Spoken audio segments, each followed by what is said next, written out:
I'm not the kind of person who picks fights with family. Maybe that was my first mistake. I've always believed in second chances, especially when it comes to people you've known your entire life. But my sister Lauren made me realize I had to toughen up if I ever hoped to maintain any self-respect.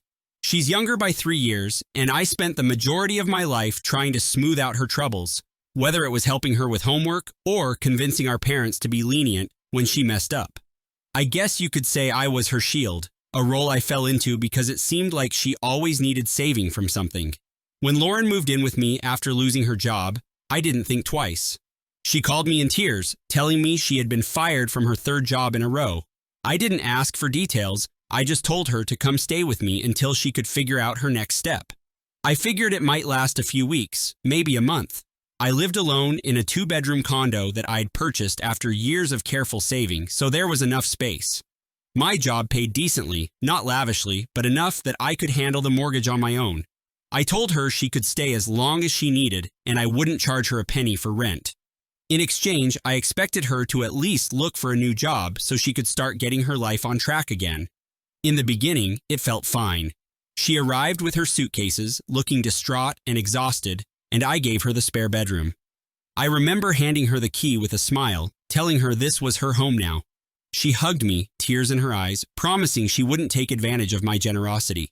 She said she'd do whatever it took to contribute. I told her I believed her. Maybe I wanted to believe she would really try. I stocked the fridge with groceries. I tidied up. I showed her where everything was and joked that she should at least try not to blow up my kitchen if she decided to cook. She laughed, and it felt like we had a genuine, sisterly moment. We talked about old times, about how we both loved reading detective novels and used to share them under the covers as kids. We talked about TV shows we might watch together. It seemed like a chance to bond again. After a week, though, I noticed she wasn't really doing much. She spent hours on my couch, scrolling through social media or watching random shows. She'd leave dishes in the sink, forgetting to clean them up. I'd come home after a long day at work, stepping on crumbs in the living room, noticing piles of laundry undone. It wasn't a war zone, but it was the kind of mess that built up slowly, day by day. I tried to be patient, though. I knew she was depressed about losing her job, and I told myself she just needed time. I started cooking dinner after work, and she'd eat with me, sometimes thanking me, sometimes just grunting approval. We'd watch a show afterward, and I'd ask if she'd sent out any job applications that day. She always had an excuse. I will tomorrow, or I applied to a few, but they haven't gotten back to me yet, or I'm still updating my resume. I let it slide week after week, thinking that as long as she was safe, we'd figure something out. But it kept going, and my frustration slowly simmered. I tried to remind her she had to do more than just sit around. I'd come home and nudge her.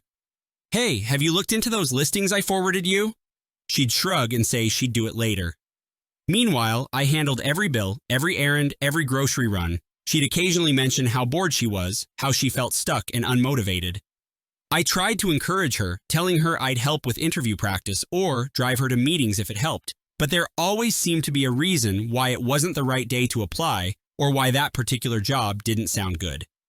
3 months passed, then 4, and I started to feel used. Maybe that sounds harsh, but it's the truth. I'd go to bed exhausted, trying to keep my own life afloat while she slept until noon. She rarely even offered to do something as simple as running a vacuum over the carpet. I'd drop hints like mentioning how the living room was looking messy or how the laundry hamper was overflowing, but she'd nod and then do nothing. Eventually, I told her outright that she needed to step up.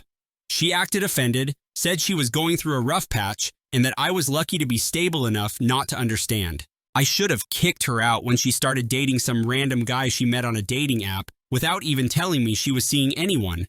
She'd disappear in the evenings, coming back late, ignoring the housework even more.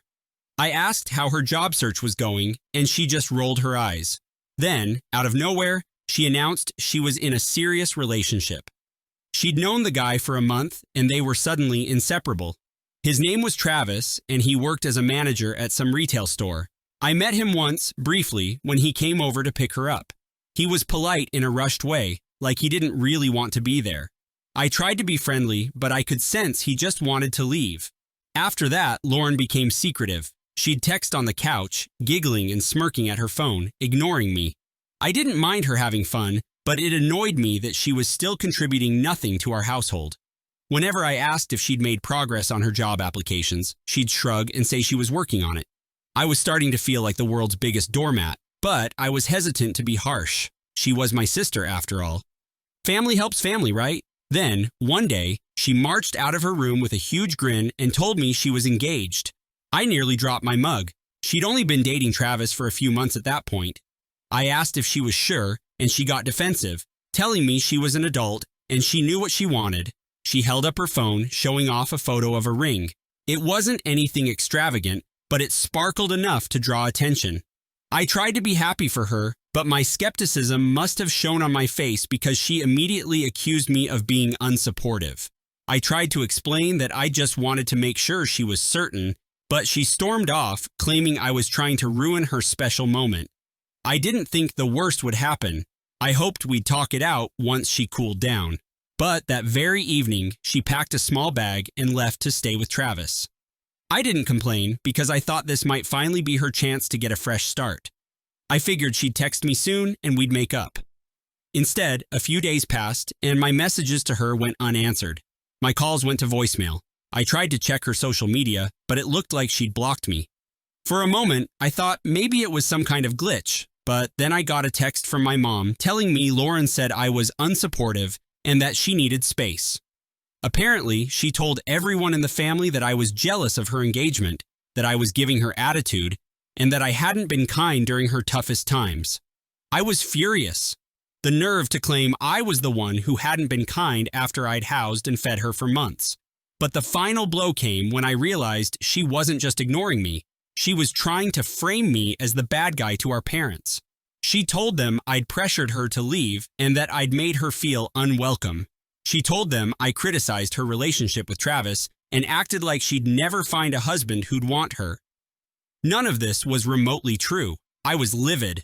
I wanted to call her and scream, but it dawned on me that she wasn't interested in clarifying anything. She had effectively shut me out. I tried to explain the truth to our parents, but they were hesitant to take sides. My mom said something about how we both needed to calm down. My dad just said he loved us both, but wished we'd stop fighting. I realized Lauren had closed ranks, isolating me with her lies. At first, I thought about letting it go, waiting for her to come to her senses. But then I found out Lauren and Travis were planning to move into a new apartment downtown. They bragged about how it was going to be a huge upgrade from my place, about how they were going to live in style. My parents hinted that Lauren was excited to decorate. I started getting calls from extended family members, congratulating Lauren on her engagement and asking me why I was making things difficult. I was dumbfounded. I'll be honest, my anger took a back seat to a kind of sadness. I felt betrayed. My own sister had used me for free room and board, then thrown me aside as soon as she found someone else to latch onto. Then she lied about what had happened, painted me as the villain, and blocked me. It stung in a way I hadn't expected. But after a while, the sadness morphed into a cold determination. I wasn't going to beg for her attention or plead with her to tell the truth. If she wanted to smear my name, fine, but I wasn't going to let her waltz into a dreamy new life without any consequences. Some people might call it petty. I call it the only way I could get closure. I still had some of Lauren's mail and personal documents at my place, including a few credit card bills and bank statements she'd been careless about. She never officially changed her address, which meant letters kept arriving. I never opened them at first because it wasn't my business. But after everything she did, I became very interested in learning about her situation. I noticed a pattern of overdue statements. She had a habit of racking up charges and only paying the minimum. I also found some job notices that stated she'd been denied positions because of poor references. None of that was surprising, but it gave me an idea. Travis might have been able to cover rent on his own, but that new downtown apartment was bound to be pricey. I started wondering if Travis knew the full extent of Lauren's financial habits. If he didn't, he was in for a nasty surprise once the bills started piling up. Still, I didn't just want to wait for them to implode. I wanted to give them a little push. I found an old contract from a short-term loan place she'd used. She had apparently used me as a reference once, forging my name on a form. I saw my fake signature at the bottom, confirming her employment status. That was the final straw. I reached out to an old friend of mine, Karen, who worked in a financial consulting firm. I didn't feed her any lies. I just told her the truth. My sister had used my name without my permission, and I suspected she was engaged in some sketchy money moves. I asked hypothetically what would happen if a prospective landlord or lender saw this. Karen told me that it would be a huge red flag. People who commit fraud, even minor fraud, often get flagged in background checks. If Lauren tried to sign a lease with a fancy management company, it might raise alarms if they did a thorough check. But I still needed a link to ensure the management got the right information. I asked Karen if she knew anyone who worked in downtown leasing offices. Turns out she had a contact who managed multiple properties, including the building I suspected Lauren was eyeing. I was discreet. I asked Karen to pass along a warning that certain applicants might try to use fraudulent references or documents. I didn't have to name names. I just hinted that if a woman with a certain set of background details applied, the landlord should be extra vigilant. I gave the approximate credit score range I saw from her statements. I also mentioned the short-term loan fiasco. That was enough for Karen's friend to keep an eye out. If Lauren and Travis applied to that building, they'd be scrutinized more carefully. I didn't think it would necessarily sabotage them, but I wanted them to sweat. And if they did get approved, well, it wouldn't be long before the rent fell behind. Meanwhile, I still had Lauren's keys to my place. She never asked for them back. One day, she showed up unexpectedly while I was at work, gathered most of her things, and vanished again. That was it. She didn't even text me afterward to say she was done picking up her stuff, but she left behind a box of random items, including some official documents. I decided to hold on to them, partly out of spite, partly because I figured if she wanted them badly enough, she'd have to talk to me. She never did. That silence fueled me even more. She was acting like I no longer existed. Fine, I thought. Let me make sure you feel my presence in your new life. When I heard through the grapevine that Lauren and Travis signed the lease on the downtown apartment, I was surprised they managed it. Maybe Travis's credit was enough to balance out Lauren's. Maybe the landlord didn't dig deep enough. Regardless, they moved in. She posted pictures on social media, flaunting the skyline view, tagging new furniture and fancy decor. She still had me blocked, but I saw it through our mom's phone. It was like she was intentionally rubbing it in. "Look how much better my life is without you," her posts seemed to say. But I also picked up on something else. Travis was working extra shifts. And Lauren still hadn't mentioned a new job. I wondered how long they could keep this up. A month later, I got a call from a debt collector asking for Lauren.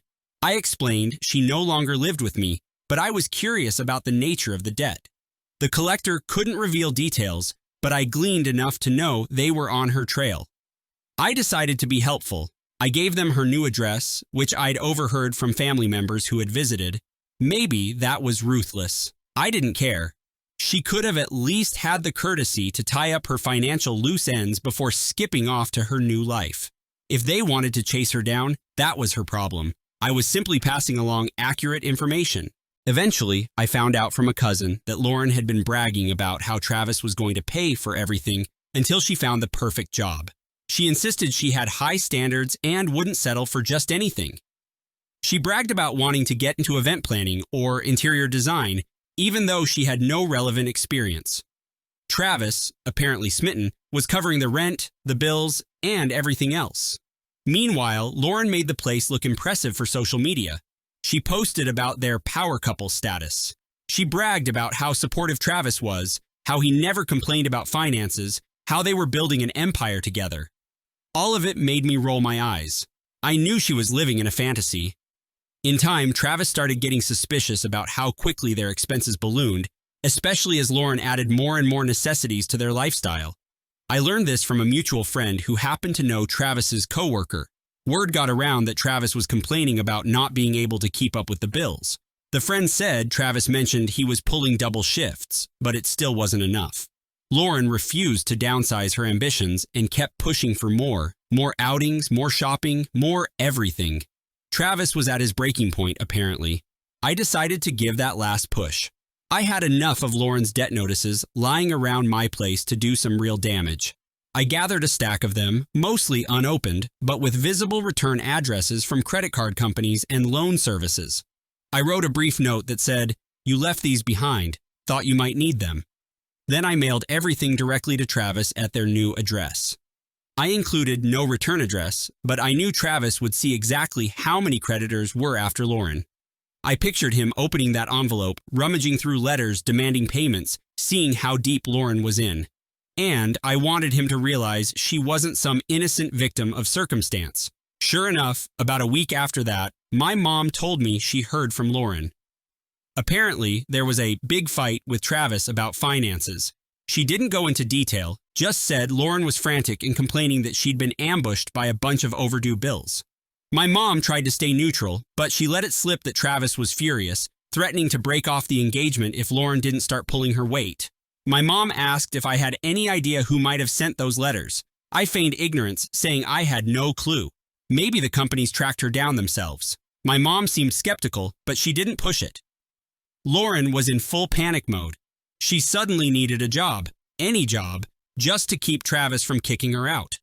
She called our mom, sobbing, saying that Travis was making her sign up for random retail positions or else he'd leave.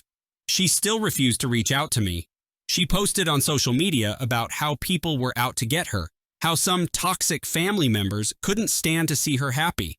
I caught screenshots through mutual contacts. People who didn't know the full story were leaving supportive comments, telling her she deserved better. I just shook my head. A few weeks later, I heard through Karen that the landlord for Lauren and Travis's building was cracking down on late rent payments. Apparently, Travis had been behind once or twice. The landlord was quick to issue stern warnings. I also heard that Travis's store was cutting hours. He wasn't exactly the rock of stability Lauren had hoped for. They were behind on bills, behind on credit card payments, and behind on rent. Lauren's wedding fund was non-existent. She had no savings. Their fancy life was falling apart from the inside out. Still, she kept posting pretty pictures on social media, trying to maintain appearances. But behind the scenes, it was chaos. Then, out of nowhere, Travis contacted me on social media. He must have unblocked me from Lauren's account or found my info somewhere else. He sent a single message. "We need to talk." I had zero intention of giving him any explanations or insights into Lauren's behavior. If he wanted information, he could ask Lauren. Still, I was curious enough to respond. I kept it brief, telling him if Lauren had something to say, she could reach out herself. He said Lauren refused to. I said that wasn't my problem. He demanded to know if I had been the one to forward her debts to him. I told him I didn't know what he was talking about. He said something nasty, calling me vengeful and petty, claiming I was trying to sabotage their relationship. I asked him how it felt to be used, then blocked him. I felt a twinge of guilt for a moment, but it passed quickly. Lauren deserved this reality check. She could have parted ways amicably, or at least not dragged my name through the mud.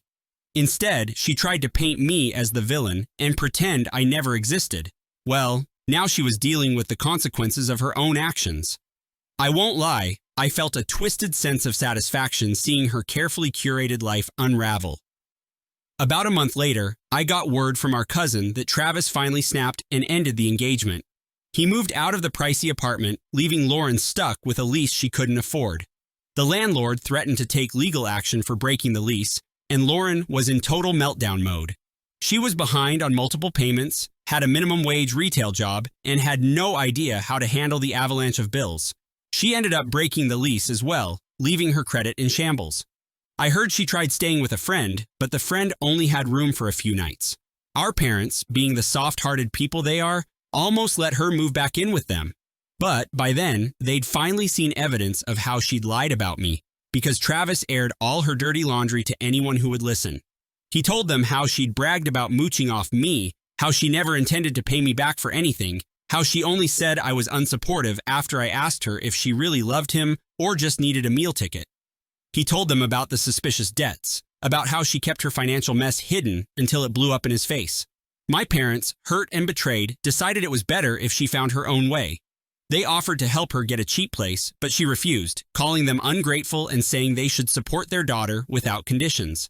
They held firm, tired of being manipulated. Meanwhile, I carried on with my life. I kept going to work, enjoyed my condo in peace, and occasionally got updates from relatives who felt sorry for Lauren. She ended up sleeping on a friend's couch, then bouncing between other acquaintances for a while. She kept job hopping, never lasting long. She sold the engagement ring Travis had given her, but it wasn't worth much. She posted frantic, angry rants on social media about betrayal and how no one was there for her, claiming she'd been abandoned. Some people took pity on her, but most eventually saw through her act. Time passed, and I continued living comfortably with less drama. Every once in a while, I'd see her name pop up in conversation, but I never sought her out. She never tried to apologize, never tried to patch things up with me, or even clarify her lies. She just moved on, drifting further away from everyone who'd once cared about her. And I let her go. If she was waiting for me to come running back, begging for a relationship, she was going to wait forever. Some might say I should have forgiven her eventually, that I should have tried to rebuild the sibling bond. But why? She blocked me, lied about me, and used me. Then, when she got engaged, she erased me from her life. When that engagement fell through, she still didn't admit any wrongdoing. She has never shown genuine remorse. Sometimes forgiveness is just an invitation to be harmed all over again. I chose not to invite that chaos back into my life. I won't pretend I'm proud of everything I did. Part of me wonders if I should have just let karma take its course. But Lauren had been riding my kindness for so long, I felt she needed a direct lesson in consequences. Maybe if she had approached me at some point with sincerity, I would have considered a more peaceful resolution. Instead, she doubled down on her lies and tried to paint me as the villain. In a sense, she wrote the script for her own downfall. I just made sure the lines were delivered. At the end of it all, I have no regrets about sending her debts to Travis or tipping off the landlord. She left me no choice but to protect myself. If I had done nothing, she might have continued telling people I was an unsupportive sister who kicked her out. She might have convinced Travis to co-sign on more loans, burying him even deeper until he came after me for answers. This way, everything was out in the open. The truth was ugly, but it was the truth. Sometimes, family members ask if I do anything differently. I tell them I would have never let her move in without a timeline or a formal agreement. I should have asked for partial rent or at least made her sign something stating expectations. I should have listened to my gut when I saw her laziness and lack of respect for my home, but I can't change the past. I learned my lesson. If she ever tries to come back and live with me again, I'll have ironclad rules or I won't let her in at all. I still keep tabs on her occasionally, mostly through other relatives. Last I heard, she was working an office job that barely pays above minimum wage, living in a roommate situation with people she barely knows. She doesn't post many pictures online anymore, probably because she has nothing lavish to show off.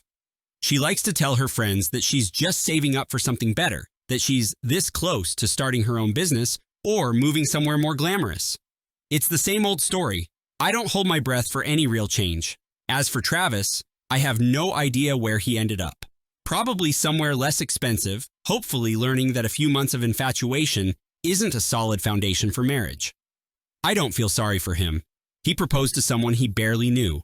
He didn't question her lack of income, her dependency on others, or her financial sketchiness. He jumped in headfirst and only panicked when the water got too deep. I assume he'll be more cautious next time. I, on the other hand, have discovered peace in boundaries. Lauren taught me that you can't always save someone from themselves, no matter how much you love them. And if someone betrays you, you don't have to let them do it again. Sometimes, the only solution is to end their influence in your life. If they try to come back to haunt you or turn others against you, you stand your ground and make sure they face the repercussions of their actions. When I look back at those months I spent cooking her meals, cleaning up after her, and paying all the bills, I have flashes of resentment. But I also see how much I've grown because of it. I'm not a pushover anymore. If anyone tries to take advantage of me now, I shut it down quickly, and I owe that newfound strength to Lauren. She was the test I had to fail in order to learn. The betrayal was deep, but so was the lesson. Some might question whether revenge was really worth it. My answer is that it brought me closure. My intention wasn't to destroy her life forever. It was to ensure she couldn't skip off without consequences after maligning me. If she hadn't blocked me, lied about me, and painted me as a monster, I probably would have let her go with just a severed relationship. But she had to make me the scapegoat, and she had to do it publicly. That left me with one option: make sure she felt the weight of her own decisions. Family dynamics are complicated. People who haven't been used or lied about by a sibling don't always understand. They'll say, "But she's your sister," as though that erases the damage. Blood alone doesn't justify exposing yourself to a never-ending cycle of disrespect. When trust is broken so profoundly, it's naive to keep throwing yourself in front of the same speeding train. At some point, you have to walk away, or clear the tracks. By the time Lauren's engagement collapsed and she was forced to break the lease, I realized she had no real support system left. She'd burned too many bridges, not just with me, but with friends she lied to or took advantage of. The only ones who stuck around were acquaintances who didn't know her patterns yet. Eventually, she'd show her true colors to them too. I almost felt sorry for her. Almost. But then I remembered how coldly she blocked me, how she denied everything I did for her, how she slandered me. I reminded myself that pity isn't the same as forgiveness. I'm allowed to feel bad for her sad situation without letting her back into my life or absolving her of blame. People on the outside might say I went too far, but they don't know the history. They don't know the years I spent picking up her messes. They don't know how many times I bailed her out of trouble. They don't know the countless nights I worried about her well-being. They don't know how devastated I was when she kicked me aside like a used napkin. When your kindness is met with betrayal, you start to see the world differently. And maybe that's not a bad thing. Maybe it's a necessary step to prevent repeat scenarios. In the end, I'm fine. I have my home to myself again. I pay my mortgage and my bills without anyone mooching off me. My stress level has dropped significantly. I have a solid circle of friends who value me for who I am. My relationship with my parents improved once they saw the truth, though they still worry about Lauren. They ask if I've heard from her, but I haven't. She stays in her corner of the world, presumably waiting for the next person to rescue her. At least now, nobody can say I didn't try. If she ever comes looking for me, begging for help, I'll remind her of how she treated me. She won't get an apology, and she certainly won't get a roof over her head for free. That door is closed. If that means we never speak again, so be it. I'm done playing the fool. I don't hate her, but I won't pretend she didn't bring this on herself. If that makes me heartless, then maybe being heartless is what it takes to keep from being trampled by people who only know how to consume and discard. That's where things stand. My life is better without her lies, her laziness, and her manipulations. Revenge might sound drastic, but in my case, it was the necessary catalyst for releasing the anger she caused. I made sure she faced the consequences of her actions, and I slept better at night knowing I wasn't letting her rewrite history to make me the villain in my own story. She wanted a new life on her own terms, ignoring the debts and the damage. Now she gets to deal with all of it head on. I'm content with that outcome. I don't expect a happy family reunion anytime soon. Lauren can spin whatever story she wants among people who still believe her.